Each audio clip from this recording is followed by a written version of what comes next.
అయితే కాయకండ్రా బాబు అని చెప్పి ఇందాక నేను చూసా.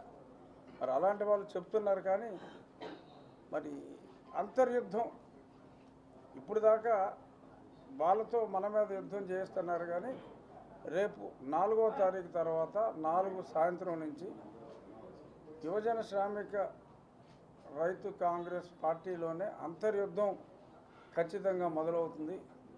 మీ వలన మేము ఇంత దారుణంగా నాశనం అయ్యాం, మేము రోడ్డున పడ్డాం, మీరు ఇలాగ 150 సీట్లు వస్తాయని 25 సీట్లకే పరిమితం అవటం, దానివల్ల మేము ఆర్థికంగా సామాజికంగా అన్ని రకాలుగా దెబ్బతిన్నామని చెప్పి ఒక రెవల్యూషన్ విత్ ఇన్ ది పార్టీలోనే, వాళ్ళ పార్టీలోనే రెవల్యూషన్ వస్తుంది.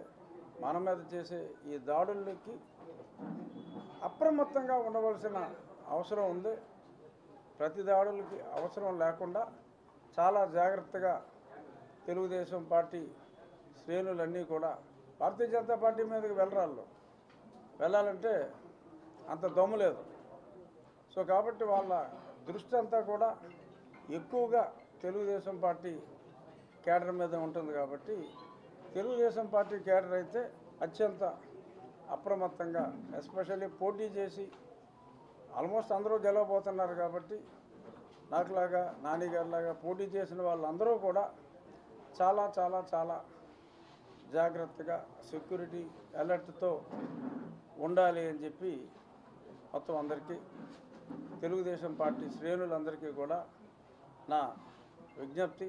ఏ కష్టం వచ్చినా చంద్రబాబు నాయుడు గారు పైన చూసుకోవడానికి ఉన్నప్పటికీ ఇలాగా ఈ రకంగా దాడులు చేసి మరి త్రుటిలో ప్రాణం కాపాడుకున్నారు నాని గారు.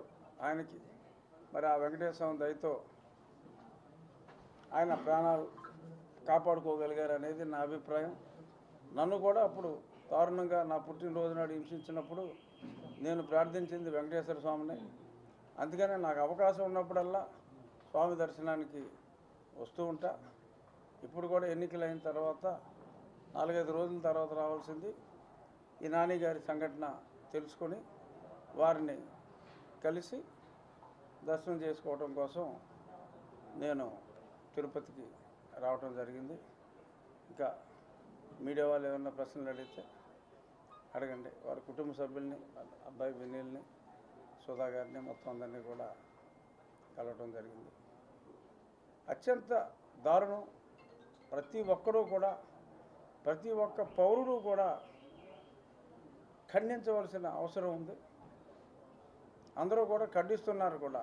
ఇదేమి నీతిమాలిన రాజకీయం అంటూ. మరి చాలామంది అంబటి రాంబాబు గారు కానీ ఇంకా కొద్దిమంది ఇలా ఉంటే పోలీసు వ్యవస్థ ఎంతగా దిగజారిపోతే ఇంకా రాజకీయాలు ఏం చేస్తామని చెప్పి చాలా బాధపడ్డారు. అసలు పోలీసు వ్యవస్థ కాస్త కోస్త పనిచేసింది ఈ నెల రోజుల్లోనే. మరి పోలీసు వ్యవస్థ పనిచేస్తే మరి ఇంత దారుణంగా మరి ఆయన మాట్లాడటం కూడా నవ్వొచ్చింది. వాళ్ళ మాటలో పనిచేస్తున్న పోలీసు వ్యవస్థను చూసి మరి ఇంత దారుణంగా అంటే మరి గత 4.5 సంవత్సరాలుగా మరి ఎంత దారుణాలు చేశారో పోలీసులు మన అందరికీ తెలుసు. ఎంపీ నన్నే తీసుకెళ్ళి ఆల్మోస్ట్ చివరిలో వదిలేశారు చంపకుండా. మరి అంత దుర్మార్గాలు చేసేవాళ్ళు. బట్ ఈ నెల రోజులు ఖచ్చితంగా పోలీసులు చాలా వరకు అంటే పూర్తిగా నేను వారికి సపోర్ట్ చేయట్లా. ఇంకా ఇక్కడ నిన్న కాక మొన్న కూడా చాలామందిని ట్రాన్స్ఫర్ చేశారు. అయినప్పటికీ కూడా చాలా చోట్ల పోలీసుల్లో ఆ పరివర్తన వచ్చింది. అంటే దాని ఇండికేషన్ ఏంటి? ఈ ప్రభుత్వం సెలవు తీసుకోబోతోంది అని కూడా వారికి కూడా స్పష్టంగా అర్థమైంది అని మనందరం అర్థం చేసుకోవచ్చు.